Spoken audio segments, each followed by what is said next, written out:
Hi, everyone. I know it's early, but I just woke up about a half hour ago, and I'm sure you've heard the news that Pope Francis has died.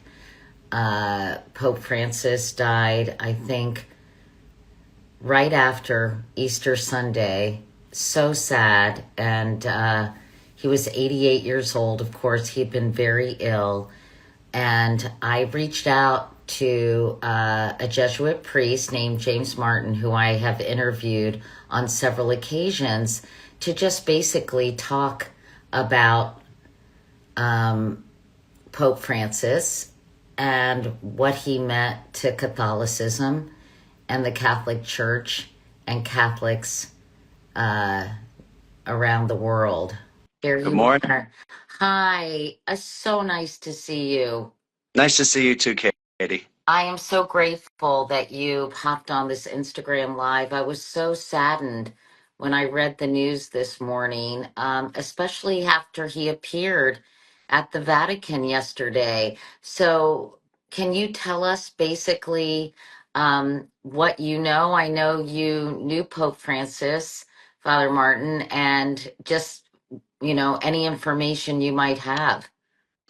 Well, I woke up this morning. I was woken up at 4 p.m. by a Jesuit who lives in my community and told me the news.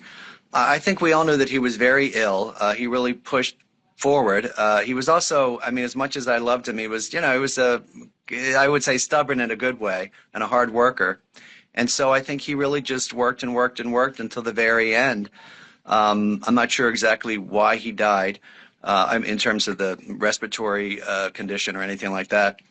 But I think it was actually very beautiful, Katie, that he died the day after Easter. His last public act was to celebrate the resurrection of Christ. He celebrated Easter in a sense with the faithful yesterday. He celebrates it today now in heaven with Jesus Christ. And so very profound day. And what I owe him is really beyond measure personally. Well, tell us about that. Tell us a little bit about your relationship and what kind of person he was, because obviously very few people have that experience. Well, I was really lucky to meet with him a couple of times one-on-one. As some people may know, I work with a lot of LGBTQ Catholics, and I was at a big meeting in the Vatican, and he said, "I'd like to have an audience with you." And I said, "Of course." I said, No, I I'm said, yo, busy. yeah, I said, yo también, actually. And during our first meeting, I was really nervous. It was in 2019 in September.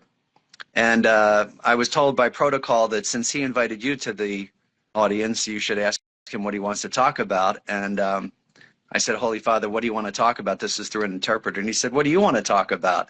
And so we launched into a discussion of LGBTQ Catholics. He was very open and probably did more for LGBTQ Catholics than all of his predecessors combined. And Katie, at the end of our meeting, I thought, boy, I'm talking about this one issue. Maybe he wants to talk about something else. I felt like I was kind of dominating the conversation with the Pope of all people. And I said, can I do anything for you? Meaning, is there anything you'd like to ask me or ask me to do? He said, yeah, you can continue this ministry in peace, con paz, which was very moving to me. And I felt like it was a kind of mission. And I met with him a couple more times after that one-on-one, and I would see him, at different events. He was always warm and funny. Can I tell you a story that Please. I really think shows who he was? Last summer, he used a kind of slur, sort of an Italian slur about gay people, and turns out that he really didn't kind of understand what the word was. And I had a meeting with him privately, and it was kind of a challenging meeting, about that slur and that he had said something about gay priests, and I said, well, you must know gay priests. He said, of course I do, and you can say that, and I know many holy and celibate gay priests and gay people, and you can say that. You can say that I said that, and I did on social media. And anyway, it was a kind of challenging conversation, right? Challenging for him, challenging for I'm me. sure. Very warm, yeah, very warm afterwards. In any event, a couple of weeks later, a few days later, there was an event with comedians at the Vatican. And so I was part of that. I had sort of helped to arrange it. Anyway, long story short, I go up to him, after this kind of challenging meeting, and he says, as a joke, he said, "Oh, what are you now, an American comedian?" And we had a good laugh. So here's the point. So I started to move away. It was in a big group of people. He pulled me back and said, "Thank you for that meeting. That was really helpful for me. I really needed to hear that." And Katie, I thought, who does that? Who thanks someone for a challenging meeting? And I just thought, that's who he was, open and free and loving and even, willing to be kind of challenged. And that to me was his papacy kind of in a moment. That gesture of pulling me back and saying, "Thank you for Well, that." And that pardon gesture, me? I was going to say that gesture of humility. Oh yeah, totally. I mean, this guy, he, is a Jesuit. I'm a Jesuit as well, as you know, and we I take love a, Jesuits. thank you, me too. We take a public promise not to strive for or ambition high offices in the church. So this is a guy who made a public promise not to sort of climb in the church. And that's who we got. Very humble, very free, and also very funny. I think people need to understand what a kind of fun guy he was in private. Even though, publicly, and particularly at the end when he was ill, he looked very somber, but he was very funny and liked to crack jokes. And I just thought the world of him. Would you say he was probably more political than any pope we've had? He was very outspoken on current immigration issues, for example, on other things. And I thought it was really interesting. The weekend he died, he actually saw J.D. Vance, the vice president, gave him 3 Easter eggs for his children. And I'm just curious if you could tell us your observations on his political stance and if that was unusual for a pope. Yeah, I think I wouldn't call him political. I think, like all the popes, like the ones that most of us remember, St. John Paul, Benedict, they preached the gospel, and if it became political, if it impinged on political things, so be it, That's a right? So good when he point. talked to, yeah, when he talked about migrants and refugees, it was, following Jesus in the Gospels who talked about caring for the stranger, and then that became political, but he didn't set out to be political. I think, it was kind of beautiful they met with J.D. Vance, who in some ways disagreed with them, particularly on refugees and migrants, not on the essentials, and that this is a pope who's willing to meet with people even when he's sick, who may disagree with him. I mean, I think that says a lot for who he was, even in his illness, because he could have, he could have said, "I'm too tired," or I'm just not interested, and I don't want to get into a discussion." He didn't. He's a very pastoral guy, and I saw him be that way with everyone. I was at the synod for 2 years, for 2 months in October 2023 and October 2024. I saw so many people go up to him. Every single person got a smile. Every single one. He never flagged. I met him at a stem cell conference, I think in maybe 2016 or thereabouts, and had the opportunity to say hello. And you're right. I mean, he was also so big and his hands kind of enveloped yours, right? And but also uh well, obviously loving and kind of like a big bear of a Yeah. guy, right?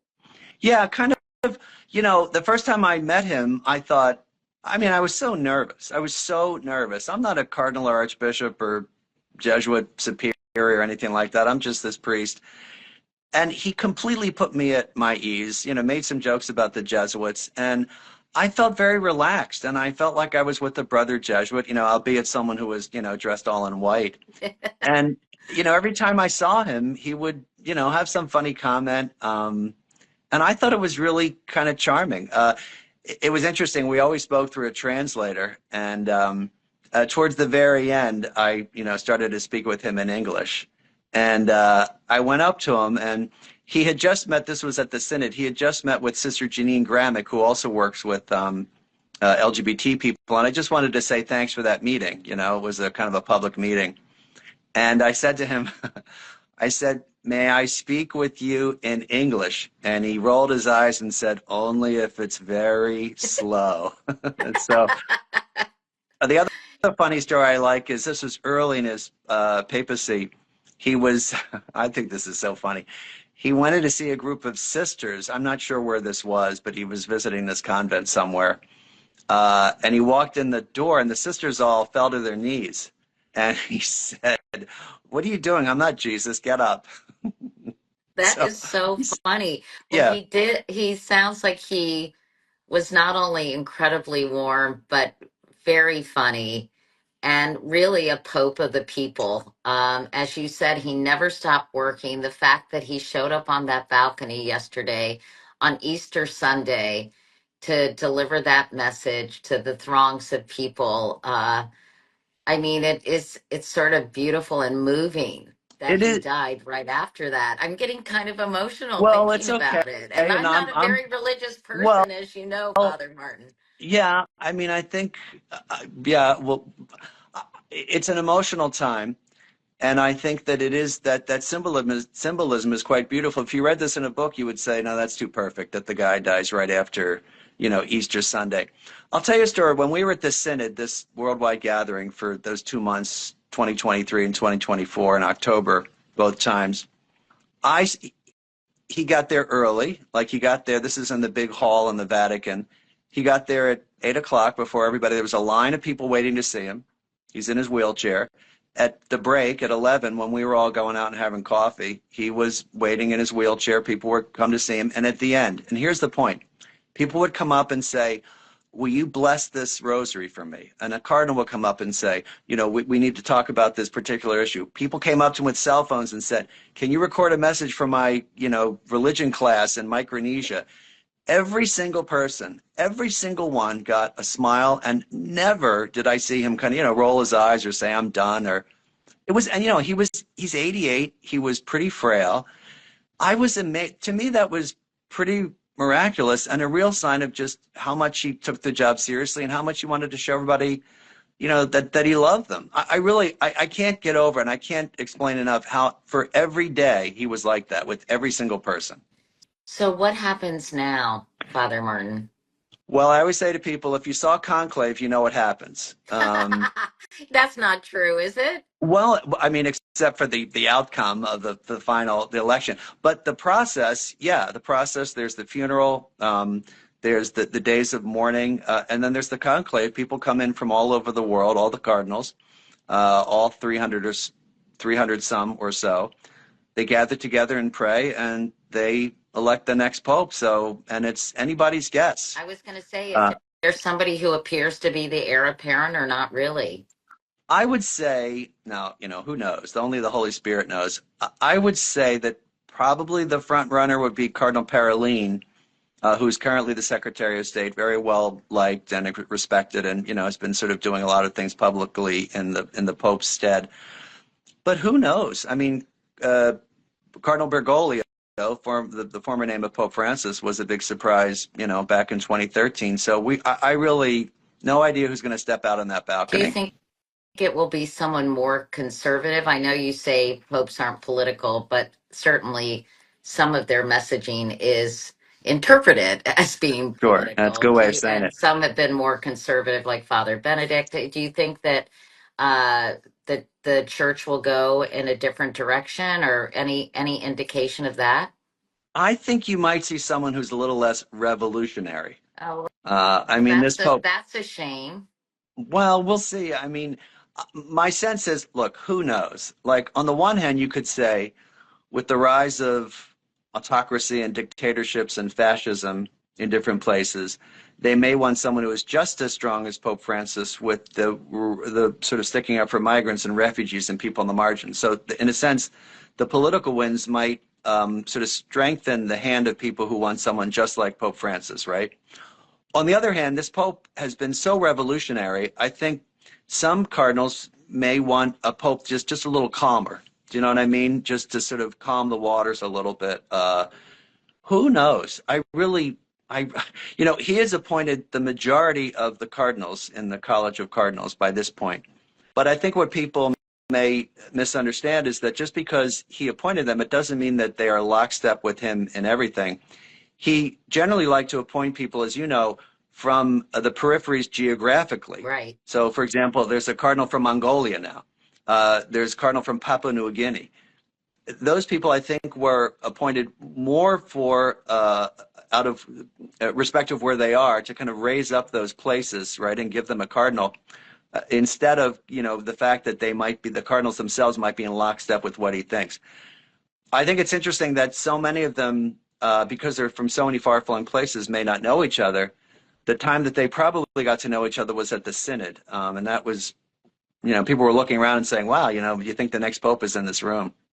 Well, I want to let you go, but in closing, uh, Father Martin, how do you think Pope Francis will? I know how you'll remember him personally, but how do you think he will be remembered in history books for years to come?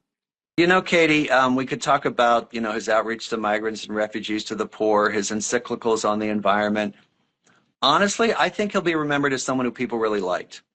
That's basically it. I think people really liked him and felt warm towards him. And I think when they mourn him, they'll mourn him as a friend, just as much as a pope. I forgot about his encyclicals about global warming and climate change, which were so, pretty forward thinking, right? Yeah, I mean, I think before that, climate change was seen as, and I know you covered it a lot, a scientific issue and a political issue. He made it a spiritual issue and talked about our common home. And I think for me, that's his greatest encyclical. There are so many other ones, but I think people will remember him as just, someone they liked and loved and felt, welcomed by. And I think he made the church more welcoming and more inclusive and more listening.